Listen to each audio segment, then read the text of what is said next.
You know what's crazy? Most people don't lack intelligence. They just lack expression. कभी लगा है कि तुमने बहुत कुछ कहना है लेकिन जब टाइम आता है तो कुछ नहीं मुंह से निकलता, कुछ नहीं कहा जाता और फिर बाद में सोचते हो कि यार ऐसा बोल देती वैसा बोल देती।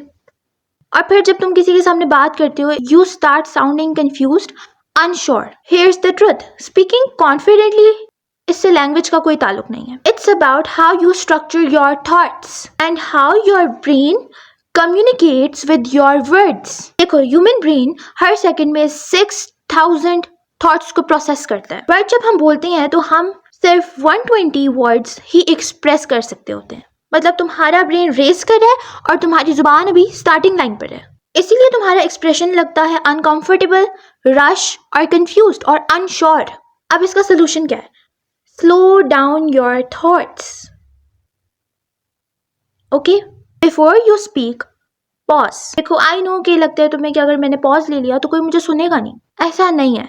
Pause before you speak. अपने माइंड को, अपने ब्रेन को थॉट्स ऑर्गेनाइज करने का थोड़ा सा टाइम दो. 1 मिनट का टाइम भी is enough. People who pause before speaking sound confident, smart and collected. Okay, so now a lot of people sound confused because they speak in paragraphs. तुम्हारा दिमाग एक ही टाइम पर 3 आइडियाज निकाल रहा होता है, तुम सब एक साथ बोल देते हो.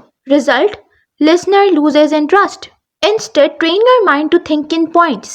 Every time you speak, stop after one idea. One clear idea, then continue. इससे तुम्हारा कम्युनिकेशन स्ट्रक्चर लगता है और तुम्हारा कॉन्फिडेंस डबल.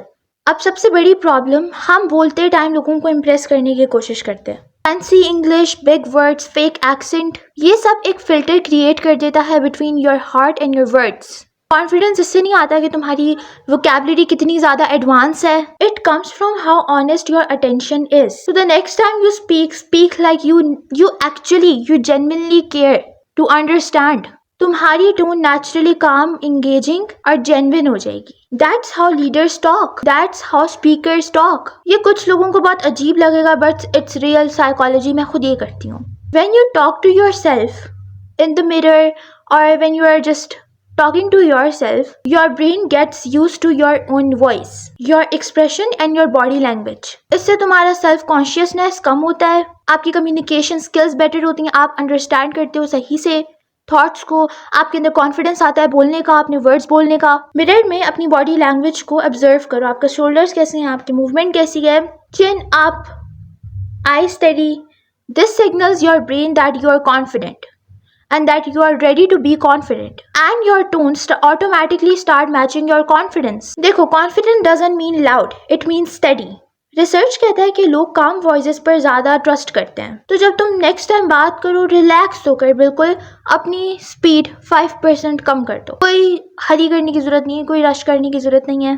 अब अगर लैंग्वेज बैरियर है तो सिंपल सी टिप है, every time you can't find the right word, उस टाइम तो वो मोमेंट चला गया होगा, बट नोट इट. लेटर उसको गूगल करो, चैट GPT करो, उसका लाइफ एग्जाम्पल और उसका मीनिंग. ब्रेन रिपीटिशन से सीखता है. अगर तुम ये छोटी सी हैबिट बना लोगे तो तुम्हारे पास इतने एक्सप्रेसिव वर्ड्स होंगे ना कि तुम कभी भी स्टक फील नहीं करोगे. अब यहाँ लोग गलती करते हैं, सब बोलने की प्रैक्टिस करते हैं बट कोई सुनने की नहीं करता. साइकोलॉजी कहता है good speakers are deep listeners. जब तुम जेन्युइनली सुनते हो, कॉन्टेक्स्ट लेते हो, समझते हो, तो तुम्हारा रिप्लाई और ज्यादा मीनिंगफुल लगता है. That's what makes you articulate.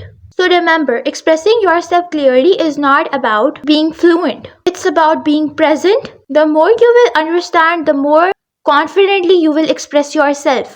Because when you speak from your heart, your word never get lost.